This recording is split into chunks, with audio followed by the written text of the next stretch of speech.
erdvės, šitą erdvę apie 100 kvadratinių metrų, kaip jau saloniukas meno, galima būtų užeiti, kitos erdvės būtų net neužeinamos, tiesiog eksponuojama iš išorės ir tas traktas taptų tokiu tam tikrų išskirtinių šio kvartalo, reiškia,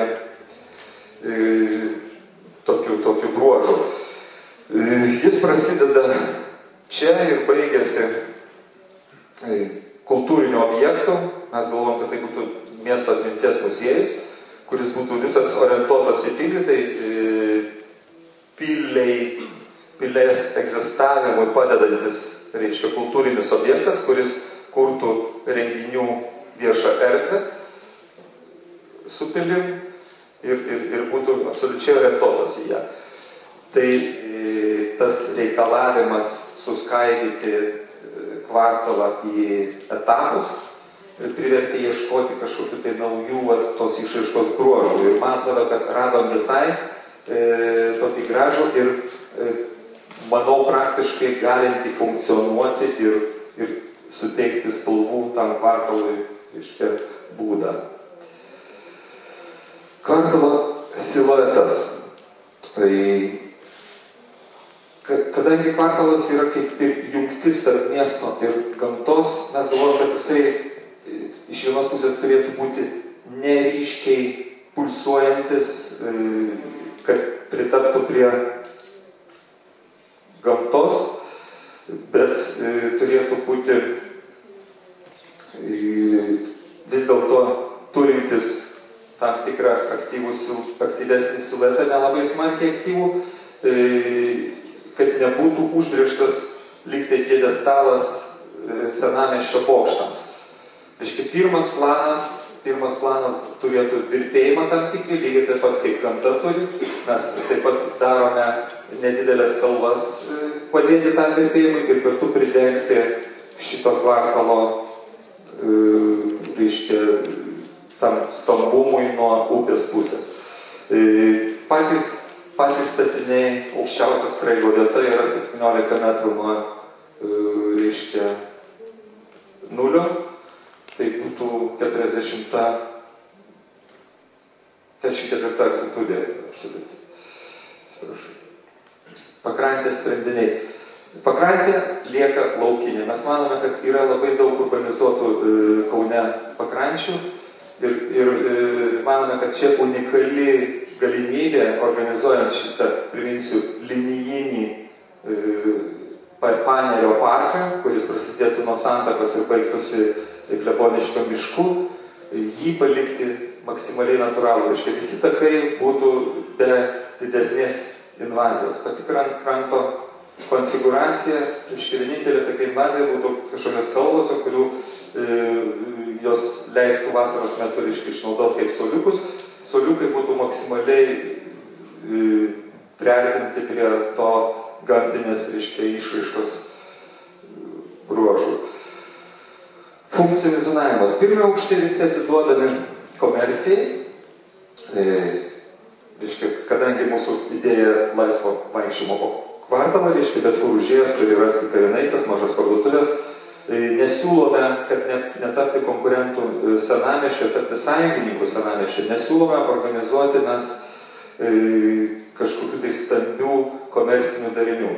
Vis dėlto siūlome išsaugoti tą principą, kad nenužudyti senamiestyje jau egzistuojančių komercinių taškų, išsaugoti tą principą, kad, reiškia, iš lauko užeinamos mažos parduotuvėlės. Vieninteliai dalykai, kad jos ties kalvomis gali būti, reiškia, komerciniai tie erdvės pereinamos skersai iš parduotuvės į parduotuvę, bet sąmoningai neorganizuojam jokių pasažų viduj, būtent dėl to, kad reiškia, nenužudyti senamiesčio. Susidaro maži, reiškia, tokie kiemeliai, kur gali atsirasti kavinaitės ir, reiškia, pats kvartalas prasidėtų nuo iki komplekso, kuris būtų -1 aukšto altitudėje ir turis atsivertų, reiškia, išorė, čia susiformuotų iki tokia komercinė, reiškia, biurų dalis. Visi biurai sutelkiami vienoje vietoje, tam, kad funkcionavimas būtų geriau, jo aptarnavimas ir paskui dar ryšiai su parkingu, kas pas mus yra. Antram aukšte truputį dar šalia biurų patalpų mes užimam dar ir antrą aukštą komercijai. Ir paskui viskas susitelkia gyvenamojo statybą, trečias aukštas. Matom, kad gyvenamosios statybos išplinta po visą kvartalą. Čia jau atsidengia visi vaizdai. Matom, kad kai kurie statiniai nužemėja. Dar nepaminėjau, kad yra keletas kavinių, reiškia, prie upės.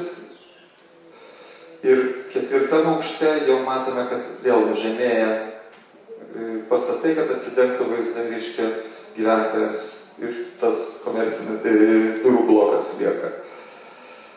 Transportą gal Gintaras pristatys.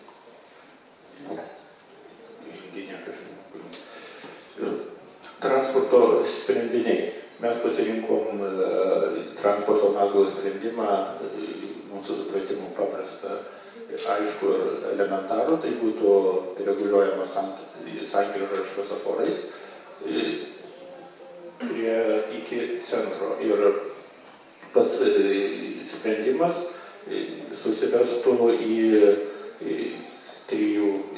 dviejų vienos pusės krypties eismo juostos sprendimą, ties iki pačiam Smaigalyje numatome primestinio autobuso galutinę stotelę pažymėtą mėlynai, kurių įvažiavimas būtų iš tilto pusės, išvažiavimas į Senamiesčio pusę, o iš Jonavos gatvės matote pilką šviesią liniją, kur šita jungtis jungia tiek primestinių autobusų iš tos pusės atvažiuojančių patekimą į aikštelę, tiek turistinių autobusų prie upės pusėje 10 pastatymo vietų. Beje, tą vietą pasirinkom neatsitiktinai, nes ten yra infrastruktūros teritorija ir tą infrastruktūros teritoriją mes tik tai tą dalį jau žinom.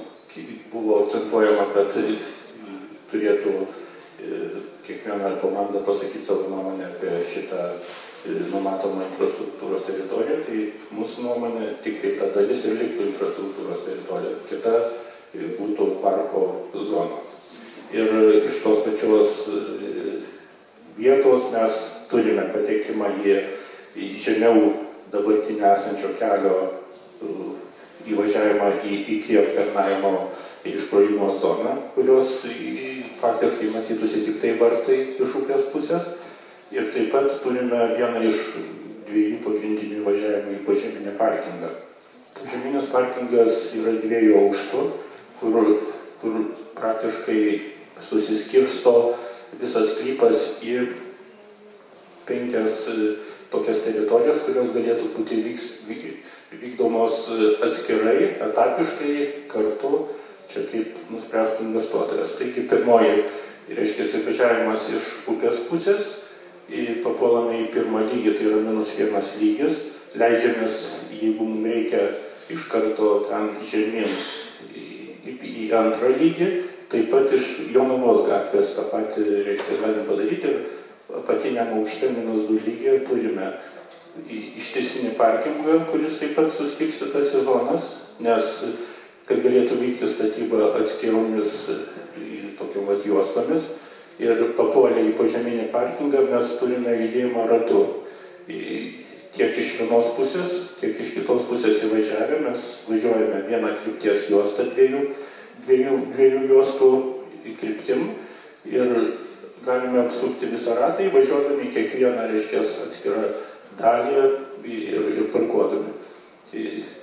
O išvažiavimas į parkingo, taip pat mes kylame iš karto į pirmą lygį ir išvažiuojame arba į Jonavos gatvę ir tiesiai ten važiuojam, arba išvažiuojam prie ten Vatupės, sukame po tiltų ir papuolame vėl Jonavos gatvę, kur galim važiuoti į Senamiestį.